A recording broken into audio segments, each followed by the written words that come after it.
As Spike and Barry Brown labored on their second cut, weeks stretched into months. The Bond company grew impatient, then angry. Finally, they pulled the plug. We were in New York, finishing up the scratch mix. They came in with a piece of paper. It said, all work has got to be stopped at this very moment. All the people in post-production received a registered letter saying they were fired and their service no longer be needed. I was going crazy. How are we going to finish this film? All right, break it up.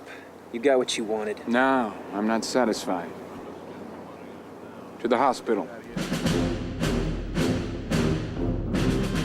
Spike knew exactly where to turn for inspiration. For me, one of the greatest things Malcolm ever taught me was self-determination for black people. Then I said, you know what? I know a lot of proud African Americans that got bank, disposable income. Spike did a typically Spike Leon thing. He went to people in his own community, told them what the situation was, and got them to put the money up that he needed. And I made the list, but it took me like 2 weeks before I called anybody. It was a hard thing to do, because I was begging. I cannot say it was a tax write-off, because that would be a lie. I cannot say that they get participation in the film, because there was no participation. What I asked them was a gift, so the film that we envisioned could be realized. The first person I called was Bill Cosby. I called Bill up, said, Bill, and he must have heard by the tone of my voice, because before I can finish that, Spike, how much you need? I told him. He said, where you want me to send it? Emboldened by his initial success, Spike called several other prominent African Americans. Miss Winfrey, Janet Jackson, Tracy Chapman, Prince, Peggy Cooper Capers, a great educator out of D.C. Last two calls, Magic and Jordan.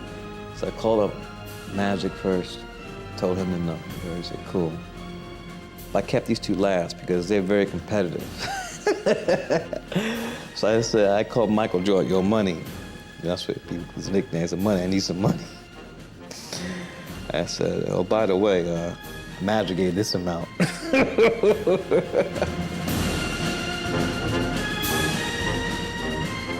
And so it was with those donations from these prominent African Americans that understood the importance of Malcolm X, that we were able to continue.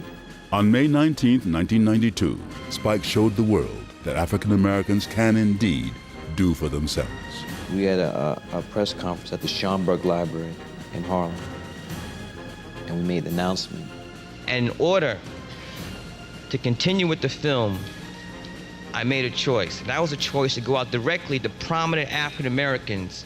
This is probably the first time this has happened, where some black folks with some money came to the rescue of the movie. It was the community pulling together to make sure that the movie was done the way it should have been done. I think it says a lot about how people viewed this film and how important this film was. And guess what happened? A day after our press conference, Warner Brothers took the Bond company out of the picture, and we started getting funded again.